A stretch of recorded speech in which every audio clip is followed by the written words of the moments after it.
The PET process works by taking advantage of the way the human body gets its energy from food. When we eat, our food gets digested and broken down into the different products our bodies need in order to function. One of the most important of these end products is a substance called glucose, a simple sugar. It's one of our body's main sources of energy. The body takes glucose and puts it into our bloodstream. It then travels throughout the body and is delivered as fuel to our organs and muscles as it's needed. If you could see glucose as it traveled throughout the body, you would see it being drawn towards the parts of the body that are the most active. For instance, if a person was running, you would see glucose at work within the leg muscles. If a person was throwing a ball, you would see it within the muscles in the arm. Because the brain is always active, you would expect to see glucose there, and likewise in the heart, kidneys, and the bladder. But occasionally, we might see glucose somewhere it shouldn't be, like here. Just as the brain and kidneys are always absorbing glucose, so too is cancer. If we could see glucose within the body, then wherever specific types of cancer exist, we would see them. This is precisely what a PET scan allows us to do. Here's an actual image taken from a PET scan. In exactly the same way we saw before, any dark areas indicate the presence of glucose. The brain and the kidneys are dark as we'd expect. But here there are some other dark patches where there shouldn't be. These might very well be cancer, and the doctor can mark them for treatment.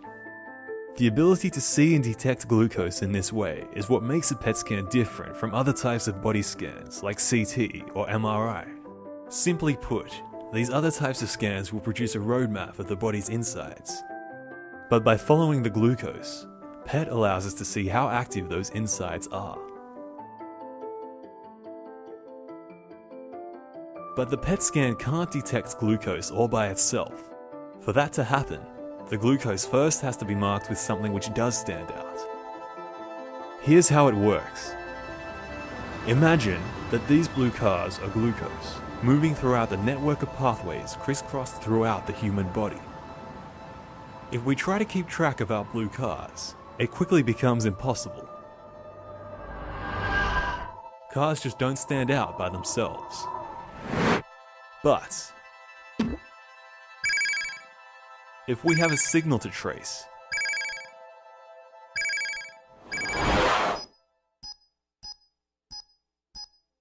we can then easily see where they end up. It's the same in the case of a PET scan. But the only way we can mark glucose is to do it before it enters the body. And the only way to do that is to start with glucose by itself. This is why, upon arriving for a PET scan, a patient will first be given an injection. The injection consists of glucose, like you would normally get from your food. Only this glucose has had a tracer chemical attached.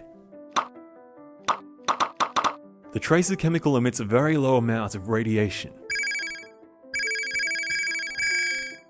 When you have your PET scan, you will be placed in front of special cameras which are able to detect this radiation and trace it precisely to wherever the glucose has gone. From these measurements, a three-dimensional image is created.